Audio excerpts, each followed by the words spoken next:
Ja, back on track, tillbaka i Lunsen. Hur känns det? Ja, det känns bra. Alltid bra i Lunsen. Ja, idag ska vi ut och bomma lite. Ja, för ovanlighetens skull. Ja. Du brukar väl springa helt bomfritt här, va? Ja, jag har nästan aldrig bommat i Lunsen. Ja. Jo, det har jag. Ja, jo, det gör vi alla. Men idag så ska du få testa på att jag ska leda dig till en plats ute i skogen och så ska du försöka läsa in dig. Precis. Och jag kommer att ha kartan åt det här hållet. Ja. Vita sidan upp. Precis. Ja. Jag ska försöka lura bort det lite först. Men vi är faktiskt vid kontroll. Vi har vår kontroll där. Så vi har en liten simulerad sträcka här då. Så vi börjar vid den här kontrollen och sen så låtsas vi som att vi springer ut mot vår kontroll som sitter på ett annat ställe. Precis den där stenen. Ja. Det är din nästa kontroll.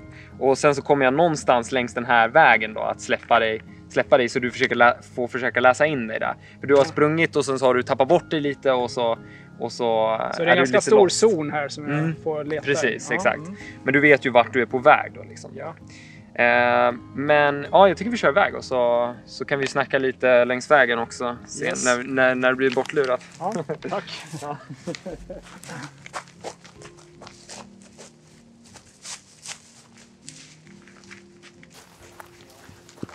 All right. Yes.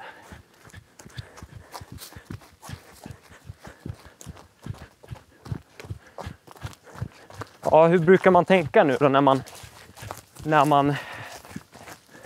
man för att undvika bommar? För att undvika bommar, ja det är ju extremt viktigt att veta var man var senast. Alltså då kan man ju fortfarande bomma förstås, men då blir ju bommarna mindre. Ja. Något litet misstag eller risk för en bom, det kommer ju alltid uppkomma på ett lopp. Men i den bästa av världar, då korrigerar man ju för det innan man ens har bommat. Ja. Jag brukar säga lite att det är lite som om man har varit ute och shoppat på stan hela dagen.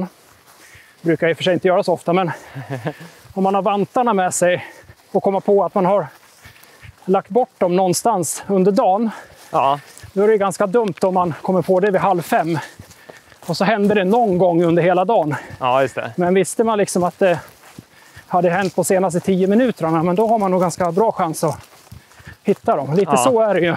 Det gäller att försöka fånga det så innan för stor skada är skedd. Innan det har försvunnit så att säga. Ja. Annars kan det bli väldigt lång inläsningstid. Ja.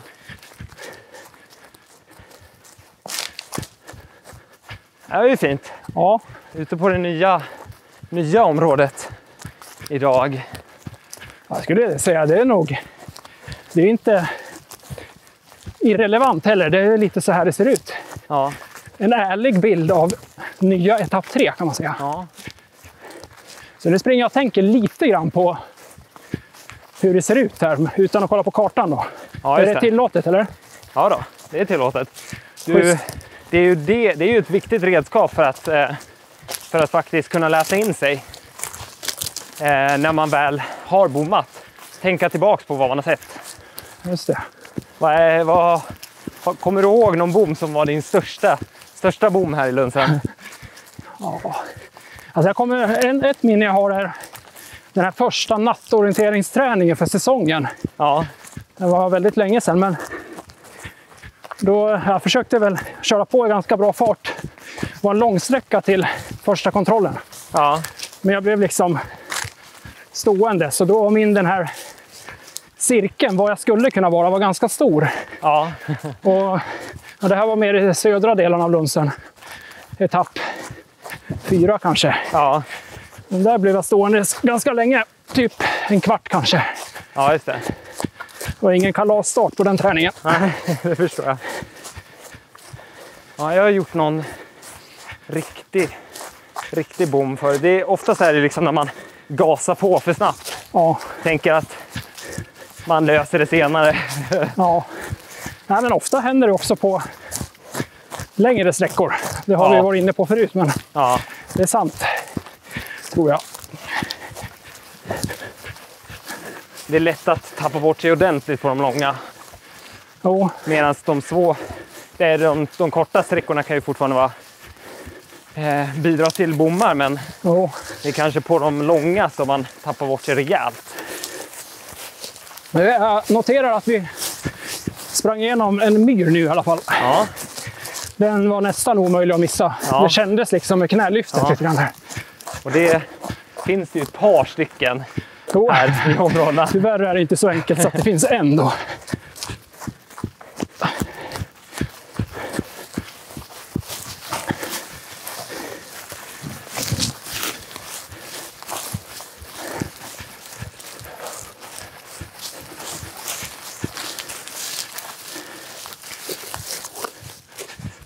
Okej, nu tycker Är det dags? du att det börjar kännas lite lurigt här och du har inte riktigt koll på var du är någonstans. Okej, ska jag Du veckla upp du kartan? har känt att du tappat kontrollen längs vägen. Okej. Jag vet ju vart vi är på väg.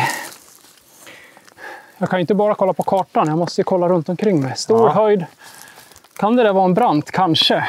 Och så vet jag den stora myren.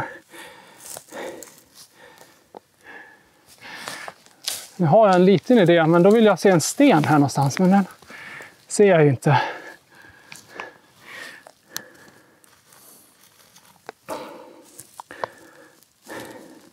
Ja, det är inte busenkelt det här. Jag har svårt att avgöra hur långt vi har sprungit också. Ja. Vad har du för redskap som du springa upp och kolla lite här. Skaffa mig lite överblick. Ja, just det. Ja, men jag vet det. Den här höjden är klockren. Den är med på kartan. Den där höjden är med på kartan. Ja. Det ger mig lite... Och vad använder du med för att lura ut? Ja, men jag tänker att vi passerar ju den här myren som jag tjatade om nyss. Den har jag ju med. Sen är det ju hur långt vi har sprungit sen vi startade. Men det har jag faktiskt dålig koll på, skulle jag säga. Ja. Men de här två höjderna känns ju väldigt markanta och formritade. Och det där är liksom en liten bananlimpa. Och så ser jag myren där borta nu. Men jag har fortfarande ingen aning om hur långt vi har sprungit.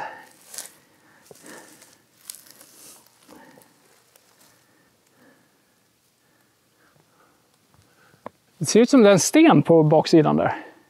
Är den med på kartan eller? Kanske det. Kanske det. Du får väl kolla på... Alltså, jag har en idé då i sådana fall. Ja.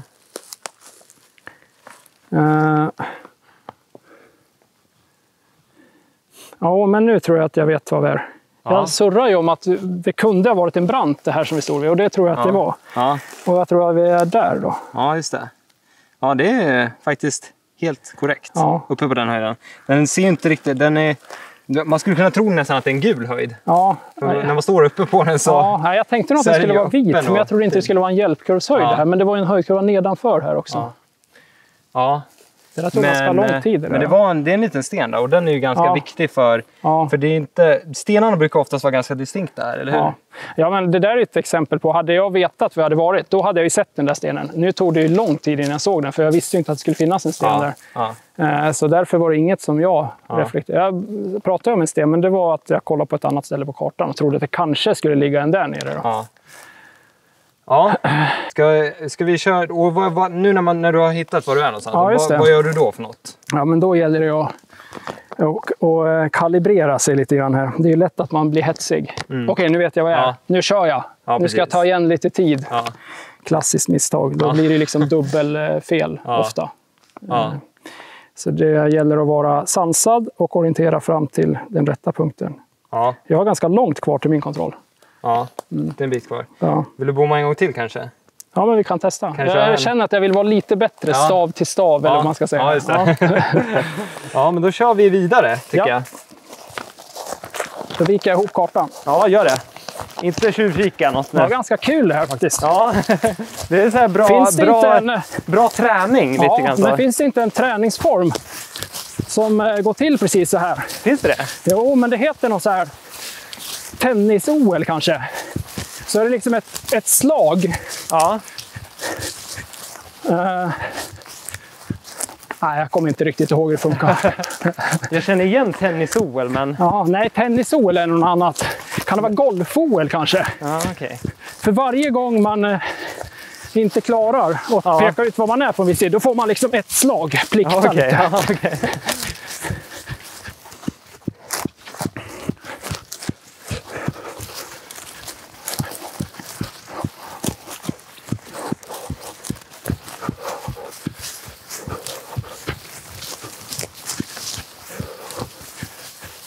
Det är ganska så grönt här nu Ja, ändå. lummigt. Ja.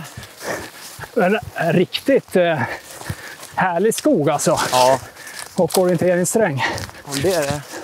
Sannerligen. Det är torrt och fint också. Annars kan ju lunsen vara lite kämpig om det är Ja, blött i mossarna. ja precis.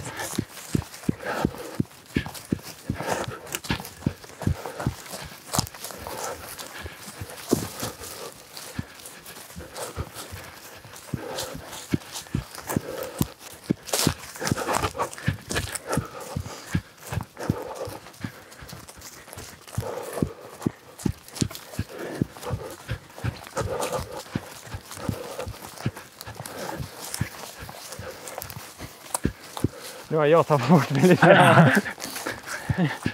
Jag kan ju hjälpa dig. Ja, du får nog ta hjälp med mig nu, för jag har bommat. Nu har jag faktiskt bommat på riktigt. Ja, Så jag är lite lost. får jag veckla upp eller? Ja, du kan veckla upp och så kan du köra nu.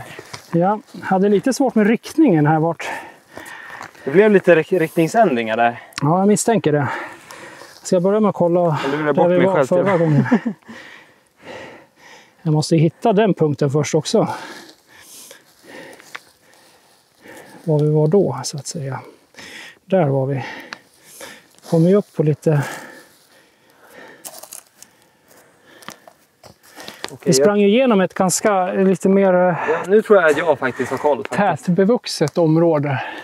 Ja, men nu tror jag att jag har Jag har kollen. också greppat det. Ja, men jag har hittat en sten Ja, där du borta. ser en fin sten där. Ja, det just var ju det. en stor fördel. Ja, och Sen den- gick jag lite på att men vi är uppe på... Det var ganska tydligt att vi klev upp på en fin kant här. Ja, precis. Från den här lite mer tätbevuxna sänkan här. Det kan ju vara väldigt bra med att gå upp på de här fina höjderna. Ja. Och sen så var det något som när jag kände så här, oj nu börjar jag tappa bort mig. Då fick jag en punkt som jag var väldigt glad över och det var den här. Från den här sidan ser man inte så bra. Men när man står på andra sidan här Ja, just det. så Du har ser ett det stup där, va? väldigt fint ut. Det här är en distinkt punkt. Kommer ner och visa här. Det här är en väldigt, väldigt distinkt brant, såklart. Den här, och när man fick den här och sen så tillsammans med den där stenen så det var, Ja, de var väldigt distinkta tycker jag. ja. Ja, en brant mot dig i löpriktningen. Ja. Den är ju riktigt skön Ja. att få. Dessutom kan du se den på ganska långt håll. All right, ska vi köra en sista också? Ja, Det gick ju, jag var lite snabbare på den där. ja det gick ju väldigt bra faktiskt på den. Ja, Men det var ju när vi står här uppe på de här men fina. det var bara tack vare den där stenen. Ja. Det var ju det som gjorde det. Precis. Och sen kunde jag ta stöd utifrån det. Ja. Nu så, jag ska försöka välja ut ett område där du ska få läsa in dig. Ja, men vi kör. Vi kör. Nu får du släppa kartan igen. Jag släpper. Jag har memorerat hela kartbilden nu. Ja, ja just det.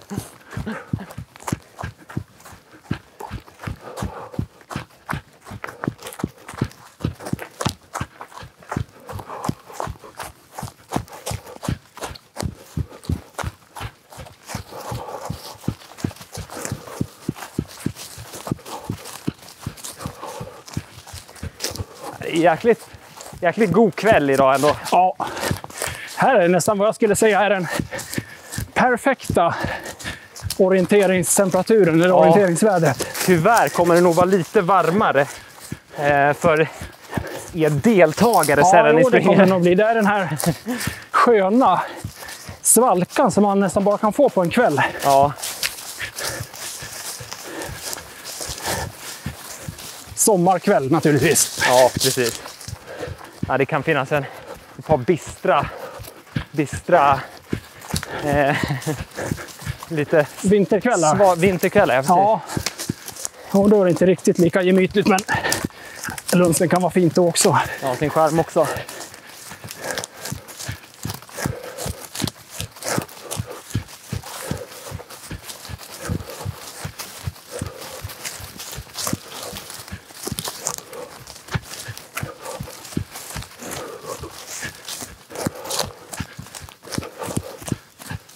Nu går vi in i det riktiga nu börjar det grönskiten sunkigt här. här.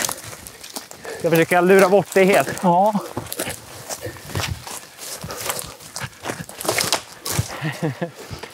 observera att det här är typ det enda grönområdet som finns på kartan. Ja, då blir det lättare för mig. Det ser inte ut så här överallt.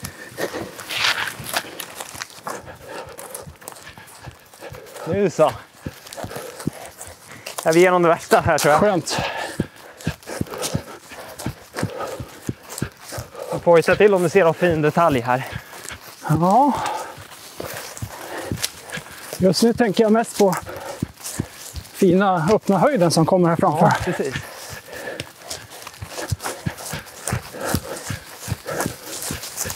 Wow! Det här är schysst av dig. Ja. För min skull alltså. Ja.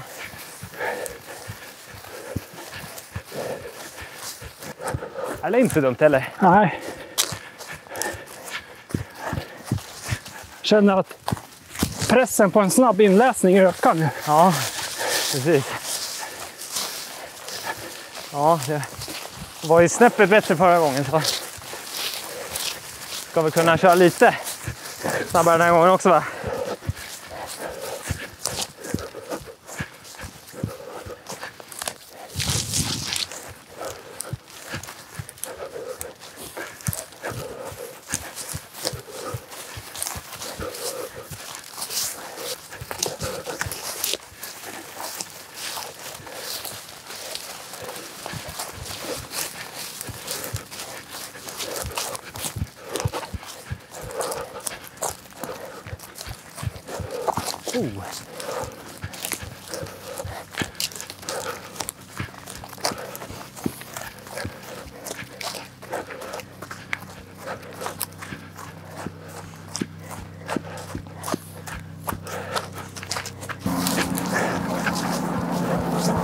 De här myrarna är ju inte dumma. Ja. Det här är ju rätt gött att springa. Förhoppningsvis är de så här torra. Ja. Gör den nog en hel del skillnad på kilometertiderna.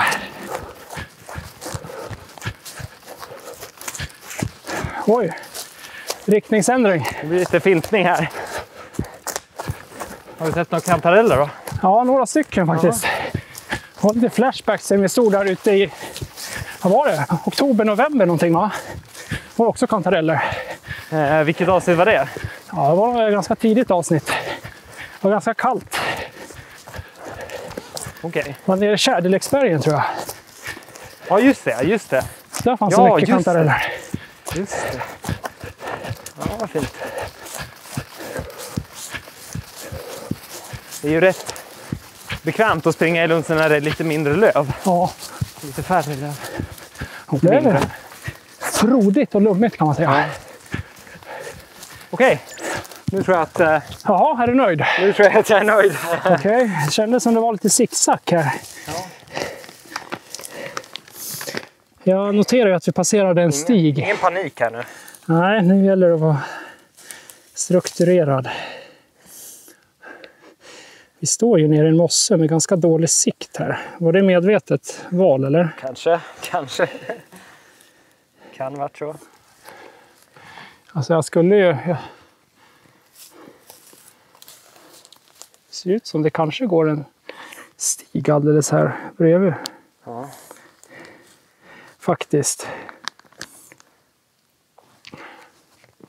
Vi går upp på...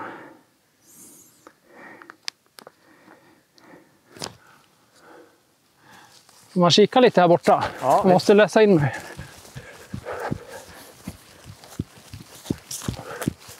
Det tickar klockan här. Ja. Och så trodde det här skulle bli en enkel match. Det är lite flackare här. Jag har inte de här Ja. lika Ja, det- distinkta detaljerna här. Vi har ju en höjd där borta och där har vi en sten. Den är viktig. De där två stenarna hade jag inte sett utan att röra mig. Ja. Men frågan är, jag hittar ingen dubbelsten på kartan.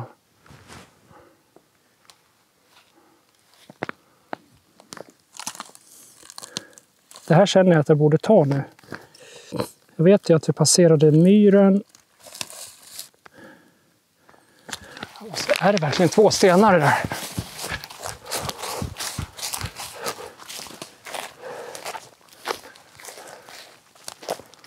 En stor myr.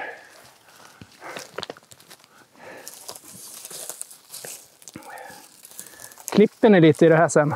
Just när jag står stilla så här. Om man klipper bort en halv minut. Ja, nu tror jag att jag har... efter många om och men. Fila in dig nu. Ja, men jag tror vi är där, va? Ja, precis. Exakt. Vi är vid stenarna där. Ja, katastrof. Jag letade väldigt mycket här uppe alltså. Ja. För jag tyckte att vi... Ja, vi svängde väl mer efter... Var det den där myren vi sprang över? Den gula? Nej. Det var det inte. Vi sprang över här uppe. Vi där. passerade faktiskt precis bredvid den här som vi var från början också. Okej. Jag dök ner lite så. Nej, jag hade ingen aning om det. Så man slås ju av det att jag får väldigt dålig uppfattning om hur långt. Jag tycker att men det brukar man ha bra koll på. Men det är troligen för att man tar stöd från detaljer där man springer. Och så tycker man vad bra koll jag har på avståndet. Jag känner mig nollställd i avståndsbedömning här. Alltså. Ja, det är svårt. Ja, så det kan jag tänka mig att det är en sån här grej när man börjar bli mer erfaren. Ja. Då blir man duktig på det här med att stämma av detaljerna. Och det är också så man håller. Det ligger lite mer i det undermedvetna. Ja. Jag känner ju nu att jag får en sån här jättetydlig detalj. Ja. Och sen är jag ju taggad på att nu måste jag ju snabbt hitta det. Men då är det ju lätt att man går in i tunnelseendet, märker jag. Ja, precis. Och i en tävlingssituation där man mäter tid så är det klart att det kan ta tid. Man får ju fundera också lite. Nu hade ju du svårt här eftersom att vi sprang lite zigzag här också. Då, men man kan ju tänka, har jag sprungit till vänster om strecket eller har jag sprungit till höger om strecket? Ja, den tappar jag lite. Lite så, försöka scanna in. Nu var det svårt eftersom att du bara följde efter dem, men det är ju ett bra sätt. Men man ser ändå att det är, även fast vi stod här i en ganska diffus myr här, så hittar man ganska många detaljer som är distinkta. Ja. Och det går oftast väldigt bra att läsa in sig på dem. Ja, det är lätt att man blir stående också. Ja. Man vill liksom, men det här ska jag väl klara. Ja, där jag står snabbt. Va? Ja. Men det kan ju vara bra att röra på sig lite. Ja, och sen där beror det också på lite grann om man vet att man är ganska säker på att man är för kort. Ja. Då kan man ju fortsätta springa lite, men försöka tänka, kan det finnas någonting som kan fånga upp mig? Eller vad finns det stora? För det finns ju, ofta finns det ju stora öppna sankmärken, de kan ju vara ganska bra. Jo, ibland, det har ju hänt att man har haft en sträcka och sen har man finorienterat, kanske stannat för tidigt och sen upptäcker man, om man inte har varit noggrann, att det ligger ju en åker bakom eller en väg precis inom synhåll. Ja. Varför fortsatte jag inte att pusha lite mer? Men det är en avvägning. Ja, precis. Om vi ska fila ner det här lite till, och vad gör man när man är lost i lunsen liksom? Ja, men det första, man ska ju inte bli lost i lunsen. Man måste ju ha de här täta kontakterna. Men okej, det kan ju hända ändå, va? Ja. Nu gick det ju det gick ju ändå väldigt bra för dig som är väldigt duktig här i lunsen. Fast det tog ju ändå tid här. Ja, fast jag tänker att gemene person här, det finns nog många som tycker ändå att du skulle... Det kan ju ta mer tid. Tagit längre tid på sig. Jo, det kan det ju göra. Nej, men man måste ju hitta tydliga punkter. Och då menar jag inte någon... höjd hjälpkurva eller en diffus mosse, utan helst en sten, en brant eller en gul sankmark som är ganska liten kanske och distinkt sådär. Gå upp på höjderna. Ja, precis, gå upp där och skaffa sig lite överblick också. Ja. Då ser du ju mer. Ja. För det är ändå, det här tror jag vi snackat om i tidigare avsnitt också, men det är ju faktiskt väldigt, de här alla höjder, detalj, de är ju ritade på en sån detaljnivå så att det faktiskt går att identifiera många höjder bara på liksom... Ja, det är inte ovanligt att man, precis, man kan se en sänka in lite så. Ja. Det blir den sista bekräftelsen på något sätt att man, men jag är rätt. Och den får man kanske med direkt om det är en dubbelsten som här bakom. Det finns ju inte jättemånga, men det tog ändå tid för mig att hitta den. Ja, nej, men jag tycker också det är verkligen kolla på formationen på höjden också. För det är ändå... Ja. Alltså sen är det klart att det är ju de här... Får man dubbelstenen så är den ju... Ja, då är man färdig sen. Ja, typ i alla fall. Man får verkligen... Man får verkligen försöka skanna och hitta den då. Ja. För den är ju en punkt. Ja, men sen, tanken kom ju ändå. Är det 2 stenar? Eller kanske är det en blockterräng? Det kanske ligger en till sten bakom där. Ja. Eller är det ena en punkthöjd? Alltså, jag var ju inte riktigt säker där heller faktiskt. Ska jag erkänna. Nej. Ja, men det gick ju bra ändå får man säga. Ja, nu är vi on track igen. Ska vi avsluta kanske? Ja. Kan du kolla om ni satt in din rulla bara? Ja, jag måste fräscha till mig. Och sen är det ju den, när man har läst in sig, då gäller det ju inte stressa upp sig och försöka vara snabb och ta igen tid när man väl ska fram till kontrollen, utan då är det systematiskt såklart, och speciellt i början, för det är ju då kanske adrenalinpåslaget är som högst och så. Så får man någon bra detalj och sen så pang på, så är man inne i loppet igen. Mm. Och sen så även när man har tagit kontrollen så gäller det ju inte köra för snabbt till nästa. Det är också ett vanligt. Ryggsäcken finns ju där. Man vet, jag gjorde ju en bom nyss. Ja, men det är sällan så man tar igen tid. Nej, och det är lite så här att man får rulla igång lite lugnt och så komma in snabbare och snabbare. Och springa snabbare och snabbare kanske. Mm. Ja, men jag tror vi avslutar där för den här veckan, och så får vi tacka er för att ni har hängt på. Tryck gärna på en liten gilla-knapp där nere om ni tyckte att det var trevligt att se Janne bomma lite i Lundsen.